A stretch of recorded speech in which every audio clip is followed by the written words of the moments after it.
SER Podcast. Hola, buenos días. Hubo un pequeño retraso, no llegaron a ser ni 10 minutos. Hubo también por un momento en el que se perdió la comunicación, pero todo salió bien. A las 12:35 de la medianoche, la misión Artemis II, la primera misión a la Luna en 50 años, despegó de Florida rumbo al satélite en el que no tomará tierra, pero al que dará la vuelta para verle a la Luna su cara oculta.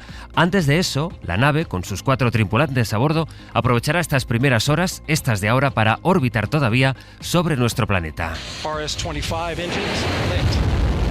4, 3, 2, 1. Booster ignition. And liftoff. Este es el momento del despegue, el momento histórico del despegue 50 años después. La NASA va siguiendo minuto a minuto la información que envía la nave y de momento todo va. Javier Ruiz Martínez, buenos días. ¿Qué tal? Buenos días. Todo va según lo previsto. Sí, hoy tenemos una preciosa luna llena. Y nos dirigimos directos a ella, ha dicho el comandante de la misión, Reid Wiseman. Pero ahora mismo eso no es más que una bonita declaración de intenciones. Ahora mismo todavía orbitan sobre la Tierra y no se han iniciado las maniobras para separarse de ella tras un despegue. Mission last time, passing 1 minute, approaching max Q. En el que el cohete gastó 4.000 litros de combustible por segundo y escuchamos esos aplausos cuando llegó al punto max Q, el momento en el que la máquina es sometida a su máximo esfuerzo aerodinámico. Tras superar 2 fallos leves durante la fase previa del despegue, el cohete más potente de la humanidad superó la atmósfera y durante nuestra noche ha tenido que afrontar 2 nuevos problemas. Primero ha habido ese corte de comunicaciones que mencionabas, ya solucionado, y la NASA acaba de anunciar que la tripulación de Artemis II, trabajando en estrecha colaboración con Houston, ha logrado restablecer el otro problema, el funcionamiento normal del inodoro de la nave, un sistema que estrenaban, que era una de las grandes novedades de la misión por haber sido adaptado para mujeres y que, para sorpresa de todos, había fallado. Había un problema, por tanto, en el retrete que está ya subsanado y ese corte de comunicación también se ha resuelto. Así que la pregunta, Javi, es ¿qué es lo que viene a partir de ahora? La nave está ahora mismo en órbita terrestre, como te decía, la actividad es incesante, así suenan ahora mismo las comunicaciones con Tierra.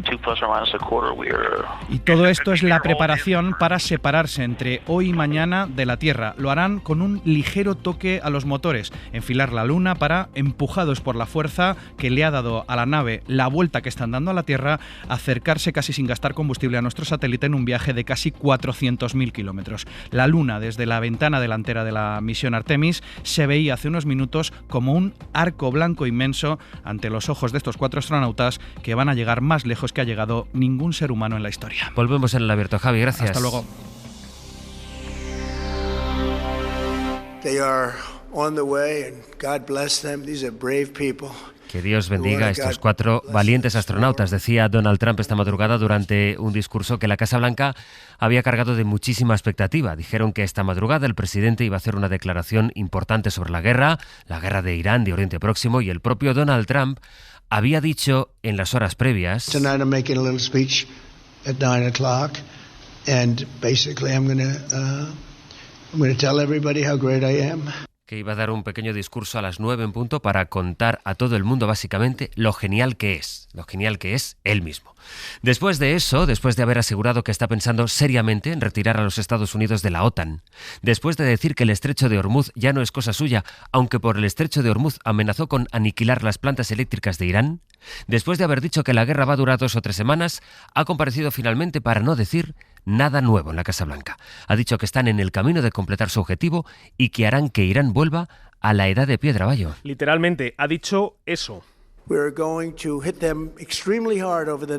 que los golpearán extremadamente duro durante las próximas 2 o 3 semanas para devolver a Irán a donde pertenece, a la edad de piedra. También se ha referido al cáncer que suponía el programa nuclear iraní, que él asegura haber extirpado por completo. El régimen de los ayatolás está diezmado por completo, ha dicho en un discurso sobrio de unos 19 minutos en el que Trump ha evitado concretar ni cuándo ni cómo piensa poner fin al conflicto que él inició hace algo más de un mes. Los objetivos están casi cumplidos, ha dicho Trump, sin mencionar entre esos objetivos la reapertura del estrecho de Hormuz. que se desbloqueará, dice, naturalmente cuando el conflicto acabe. El presidente estadounidense ha reiterado que no se le ha perdido nada en Oriente Medio, que no es un asunto de los Estados Unidos, pero que su país permanecerá allí para ayudar a sus aliados. Eso sí, tendrán que ir a buscar el petróleo si es que lo quieren.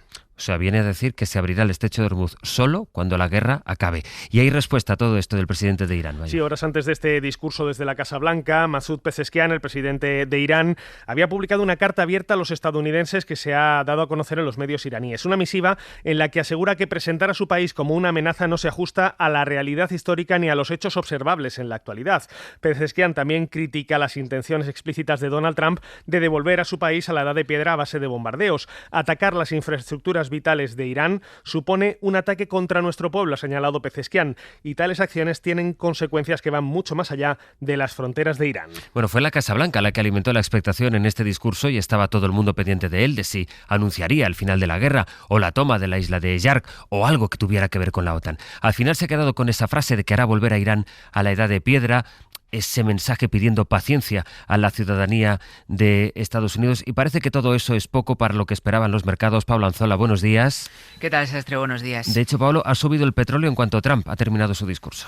Sí, un 5% ha repuntado inmediatamente después la cotización del barril de Brent, movimientos que hasta que empezó la guerra eran excepcionales, pero que con estos mensajes de Donald Trump se han empezado a normalizar. Ahora mismo vemos al barril de Brent intercambiándose en los $107 frente a los 100 en los que se estabilizaba en el día de ayer. Y mientras el petróleo sube, las bolsas han caído. En Asia, por ejemplo, el Nikkei japonés se ha desplomado más de un 2,5%. Aquí en casa, si ayer lo que veíamos era una inyección de optimismo anticipando avances en las negociaciones, hoy parece que ese tono y esas palabras de Trump van a volver a tumbar a los mercados. La bolsa alemana y la francesa están ahora mismo apuntando a caídas de más de 2 puntos y los futuros del IBEX 35 marcan en este momento un retroceso importante de más del 1,5%. A las 9 saldremos de dudas, veremos cómo abren los mercados europeos y en particular también la bolsa madrileña. Es curioso porque fue antes de que hablase Trump y antes incluso de que se produjera el despegue a la Luna, cuando la Casa Blanca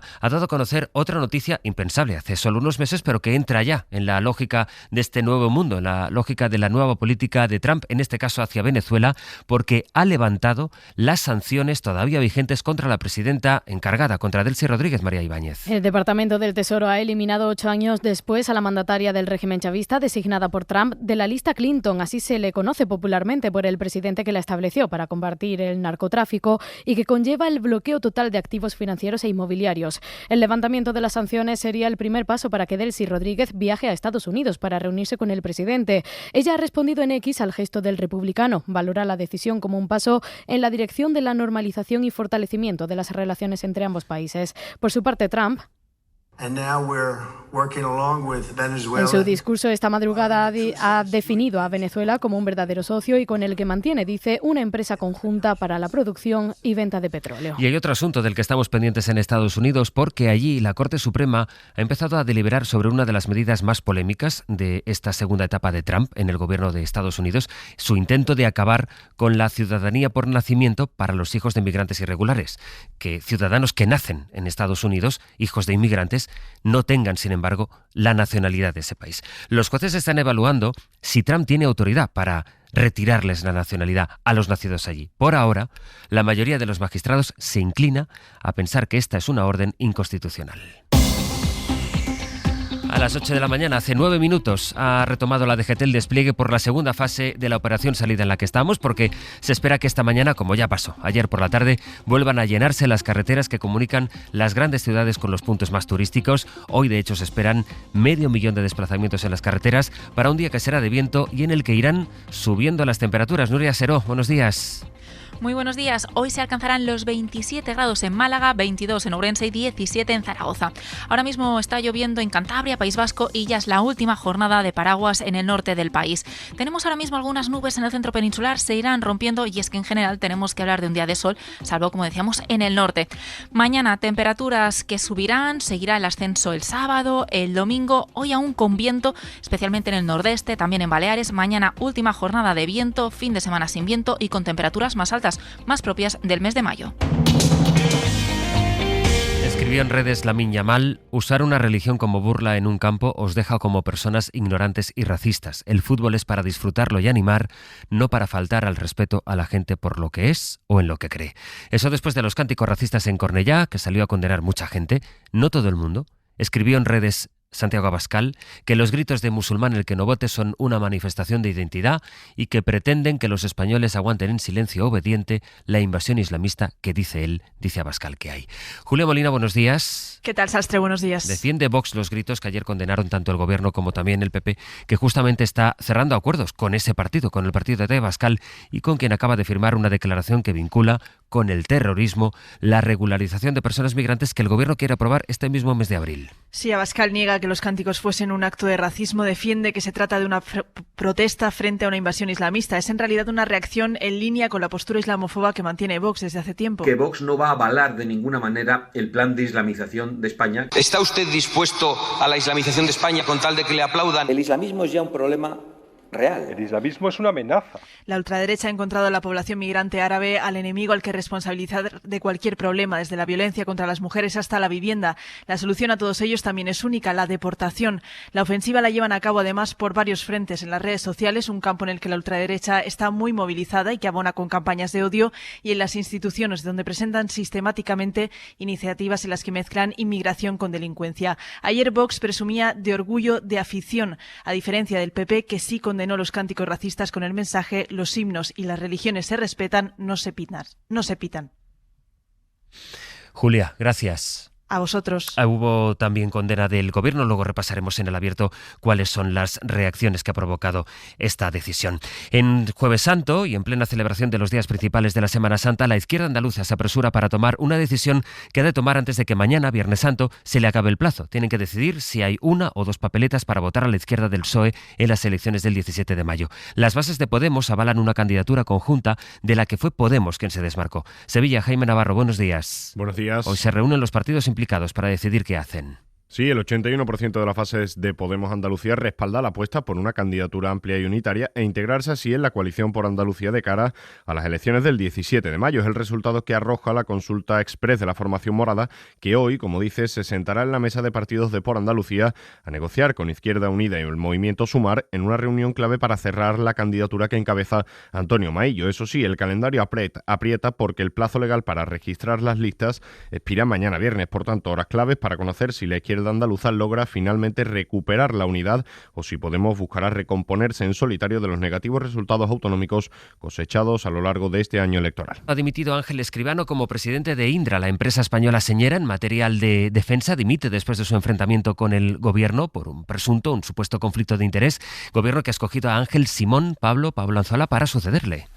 Sí, el que fue consejero delegado de Criteria Caixa, Ángel Simón, ha sido nombrado nuevo presidente no ejecutivo de Indra, según ha informado la compañía en un comunicado remitido esta madrugada a la Comisión Nacional del Mercado de Valores.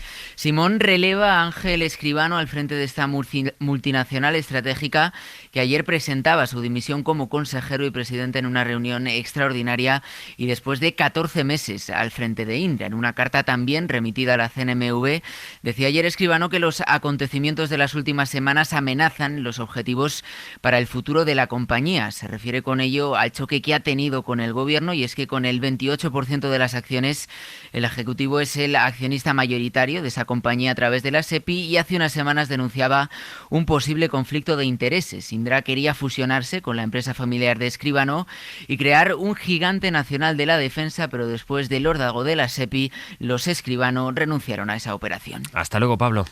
Hasta luego. En Italia, en su Parlamento, el gran asunto de conversación y controversia es la entrevista que dio anoche una presentadora de televisión que confirmó que mantenía una relación con el ministro del Interior, acusado de haber favorecido a ella, a su amante, con contratos públicos. Este caso se ha convertido en un escándalo político que ha llevado a la propia primera ministra, Meloni, a tener que interrogar, a preguntar al respecto a su propio ministro de Interior. Corresponsal en Roma, John Solés. Es el segundo ministro con lío de faldas del gobierno de Meloni tras el escándalo del de Cultura, que terminó por presentar la dimisión.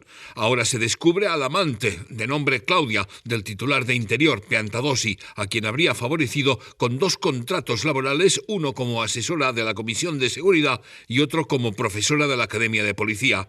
Durísima anoche en televisión la líder de la oposición, Schlein. Ma invece che occuparsi di questi problemi qua, il governo si sta occupando dell'ennesimo scandalo che riguarda un ministro. En vez de ocuparse de los problemas de aquí, declaró Schlein, el gobierno se preocupa del enésimo escándalo de un ministro. Es necesario que el gobierno se ocupe de los costes de la energía, de las listas de espera en los hospitales, de la pérdida de poder adquisitivo, pero sobre todo hace falta un gobierno que gobierne este país. Ma soprattutto bisogna che ci sia un governo che governi per il paese. Según fuentes de la presidencia, la primera ministra Meloni se ha reunido ya con el titular de Interior. En la derechista Liga se ha propuesto el regreso de su líder Salvini a este ministerio cuando Piantadosi se ha cesado. Los más irónicos comentaban anoche que conviene añadir al juramento de los ministros una nueva fórmula: juro fidelidad a la República y a mi esposa. Y aquí en España, desde los accidentes de Adamuz y de Gelida en enero, Renfe ha perdido un 20% de viajeros, la mayor caída desde la pandemia del COVID. El servicio más castigado es el de alta velocidad, que se ha desplomado un 30%. Empeora también la puntualidad de los convoyes. En el mes de febrero, solo 1 de cada 3 trenes AVE llegó a su hora, a la hora en la que estaba previsto que llegaran a su destino. Información de Edu Hernández. Buenos días. ¿Qué tal? Buenos días. Los datos de febrero de Renfe Operadora muestran una caída en el número de viajeros de todas sus redes del 19,8% respecto al mismo mes del año anterior. Es el mayor desplome de la operadora en 5 años, cuando en febrero de 2021 registró una bajada del 54% provocada por las restricciones todavía vigentes de la pandemia. Los servicios de cercanías caen un 18,4%, la media distancia un 29,2% y la alta velocidad, por ejemplo, un 29,6%. De hecho, este último es el servicio que más cae por los cortes de la Madrid-Sevilla tras el accidente de Adamuz y de la Madrid-Málaga. Además, los datos de puntualidad de febrero sobre la alta velocidad indican que solo el 35% de esos trenes fueron puntuales, con un retraso medio de 25 minutos. En las redes de cercanías, Rodalies se lleva el peor resultado y solo el 16% de sus trenes fueron puntuales. Esto provocado por las limitaciones de velocidad y las obras urgentes que se están acometiendo en toda esta red tras el accidente de Gelida. Para no perderte ningún episodio, síguenos en la aplicación o la web de la SER, Podium Podcast o tu plataforma de audio favorita.